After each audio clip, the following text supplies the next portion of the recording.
4:30 ಸಮಯ ಆಗ್ಬಿಟ್ಟಿದೆ. ನಾವಿನ್ನೂ ಊಟ ಮಾಡಿಲ್ಲ. ನೀವು ಮಾಡಿದ್ದೀರಾ ಇಲ್ಲೋ ಗೊತ್ತಿಲ್ಲ ನನಗೆ. ಊಟ ಇದೆಯಾ? ಹಾವೇರಿ ಜಿಲ್ಲೆಯನ್ನ ಒಂದು ಮಾದರಿ ಜಿಲ್ಲೆಯನ್ನಾಗಿ ಮಾಡ್ತಕ್ಕಂಥ ಎಲ್ಲ ಪ್ರಯತ್ನಗಳನ್ನು ಕೂಡ ನಮ್ಮ ಸರ್ಕಾರ ಮಾಡ್ತದೆ ಅಂತಕ್ಕಂಥ ಮಾತುಗಳನ್ನು ಹೇಳಿ, ಅದರಿಂದ ಇವತ್ತು ಏನೇನು ಅಭಿವೃದ್ಧಿ ಕೆಲಸಗಳಾಗಿದ್ದಾವೆ ಆ ಅಭಿವೃದ್ಧಿ ಕೆಲಸಗಳನ್ನೆಲ್ಲ ನಾವು ಸರ್ಕಾರ ಮಾಡಬೇಕು, ಮಾಡ್ತದೆ ಅಂತನ್ನೋದು ಉದ್ದೇಶ ಏನಪ್ಪ ಅಂತಂದ್ರೆ, ಎಲ್ಲ ಅಸಮಾನತೆ ಹೋಗ್ಬೇಕು, ಸಮಾಜದಲ್ಲಿ ಇರ್ತಕ್ಕಂಥ ಅಸಮಾನತೆ ಹೋಗ್ಬೇಕು. ಎಲ್ಲಿವರೆಗೆ ಅಸಮಾನತೆ ಇರ್ತದೆ ಅಲ್ಲಿವರೆಗೆ ಸ್ವಾತಂತ್ರ್ಯ ಬಂದದ್ದು ಯಶಸ್ವಾಗಲ್ಲ. ಸ್ವಾತಂತ್ರ್ಯ ಬಂದದ್ದು ಯಶಸ್ಸಾಗಬೇಕಾದ್ರೆ ಅಸಮಾನತೆ ತೊಲಗಲೇಬೇಕು. ಅಸಮಾನತೆ ತೊಲಗದೆ ಹೋದ್ರೆ ಜಾತಿ ವ್ಯವಸ್ಥೆನೂ ಕೂಡ ಹೋಗಲ್ಲ. ಜಾತಿ ವ್ಯವಸ್ಥೆ ಹೋಗ್ಬೇಕಾದ್ರೆ, ಜಾತ್ಯತೀತ ರಾಷ್ಟ್ರ ನಿರ್ಮಾಣ ಆಗ್ಬೇಕಾದ್ರೆ ಎಲ್ರಿಗೂ ಸಾಮಾಜಿಕ, ಆರ್ಥಿಕ, ಶೈಕ್ಷಣಿಕ, ರಾಜಕೀಯ ಶಕ್ತಿ ಬರಬೇಕು. ಅದು ಬಂದಾಗ ಮಾತ್ರ ಅರ್ಥ ಆಗ್ತದೆ. ಅದಕ್ಕೆ ನಾರಾಯಣ ಗುರು ಹೇಳ್ತಾ ಇದ್ರು, ಬಹುಶಃ ಕನಕದಾಸರು ಕೂಡ ಹೇಳಿದ್ರು, ಈ ನಾಡಿದೆಯಲ್ಲ ಸರ್ವಜ್ಞ ಹುಟ್ಟಿದಂಥ ನಾಡು. ಹಿರೇಕೆರೂರು ತಾಲೂಕಿನಲ್ಲಿ ಸರ್ವಜ್ಞ, ಆಮೇಲೆ ಶರೀಫ್ರು, ಶಿಗ್ಗಾಂವ್ ಬಸವರಾಜ ಬೊಮ್ಮಾಯಿ ಅವ್ರ ಕಾನ್ಸ್ಟಿಟ್ಯೂನ್ಸಿ ಶಿಗ್ಗಾಂವ್, ಈಗ ನಿನ್ನ ಕಾನ್ಸ್ಟಿಟ್ಯೂನ್ಸಿ ಪಠಾಣ್ ಕಾನ್ಸ್ಟಿಟ್ಯೂನ್ಸಿ ಶಿಗ್ಗಾಂವ್. ಕನಕದಾಸರು ಬಸವರಾಜ ಬೊಮ್ಮಾಯಿ ಅವ್ರ ಕಾನ್ಸ್ಟಿಟ್ಯೂನ್ಸಿನೇ ಬಾಡ ಗ್ರಾಮದವರು.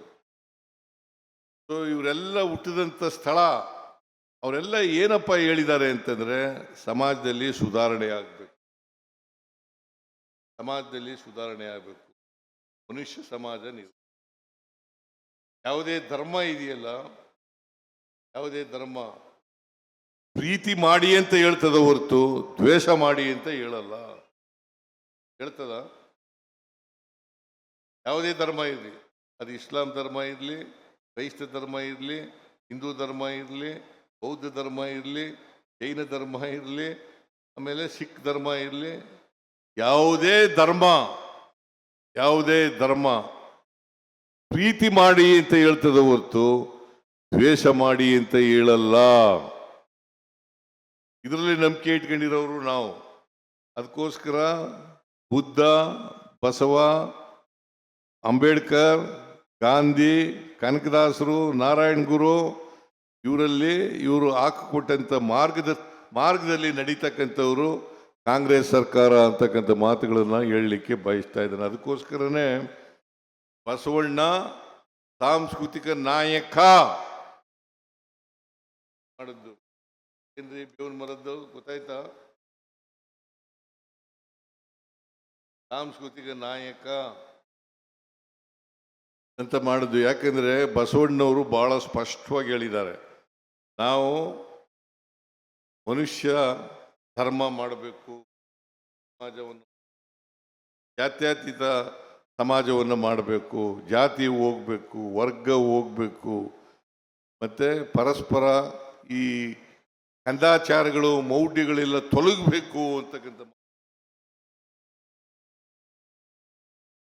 ಸಮಾಜವನ್ನು ನಿರ್ಮಾಣ ಮಾಡ್ತಕ್ಕಂಥದ್ದು ಅತ್ಯಂತ ಅವಶ್ಯ. ಅದಕ್ಕೆ ಸಮಾಜದಲ್ಲಿ ಒಂದು ವೈಚಾರಿಕತೆ ಬರಬೇಕು, ವೈಜ್ಞಾನಿಕತೆ ಬರಬೇಕು. ಅದು ಎಲ್ಲರಿಗೂ ಬಂದಾಗ ಮಾತ್ರ ನಾವು ಸಮಾಜವನ್ನು ನಿರ್ಮಾಣ ಮಾಡಲಿಕ್ಕೆ ಸಾಧ್ಯ ಆಗ್ತದೆ, ಜಾತ್ಯತೀತ ಸಮಾಜವನ್ನು ನಿರ್ಮಾಣ ಮಾಡಲಿಕ್ಕೆ ಸಾಧ್ಯ ಆಗ್ತದೆ. ಆ ದಿಕ್ಕಿನಲ್ಲಿ ನಾವೆಲ್ಲರೂ, ನಮ್ಮ ಸರ್ಕಾರ ಮತ್ತು ನಮ್ಮ ಪಕ್ಷ ನಡೀತದೆ ಅಂತಕ್ಕಂಥ ಮಾತುಗಳನ್ನು ಈ ಸಂದರ್ಭದಲ್ಲಿ ಹೇಳಿ, ಇವತ್ತು ಬಹಳ ಸಮಯ ಆಗ್ಬಿಟ್ಟಿದೆ. 4:30 ಸಮಯ ಆಗ್ಬಿಟ್ಟಿದೆ. ನಾವಿನ್ನೂ ಊಟ ಮಾಡಿಲ್ಲ. ನೀವು ಮಾಡಿದ್ದೀರಾ ಇಲ್ಲೋ ಗೊತ್ತಿಲ್ಲ ನನಗೆ. ಊಟ ಇದೆಯಾ?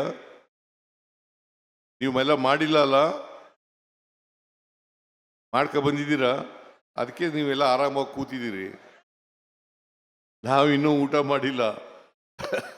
ಅದರಿಂದ ನಾನು ಹೆಚ್ಚು ಮಾತನಾಡಲಿಕ್ಕೆ ಹೋಗಲ್ಲ. ಹಾವೇರಿ ಜಿಲ್ಲೆಯನ್ನು ಒಂದು ಮಾದರಿ ಜಿಲ್ಲೆಯನ್ನಾಗಿ ಮಾಡ್ತಕ್ಕಂಥ ಎಲ್ಲ ಪ್ರಯತ್ನಗಳನ್ನು ಕೂಡ ನಮ್ಮ ಸರ್ಕಾರ ಮಾಡ್ತದೆ ಅಂತಕ್ಕಂಥ ಮಾತುಗಳನ್ನು ಹೇಳಿ ನಿಮಗೆಲ್ಲ ನಮಸ್ಕಾರ ಮಾಡಿ ನನ್ನ ಮಾತುಗಳನ್ನು ಮುಗಿಸ್ತೇನೆ. ಜೈ ಹಿಂದ್, ಜೈ ಕರ್ನಾಟಕ, ಜೈ ಸಂವಿಧಾನ್.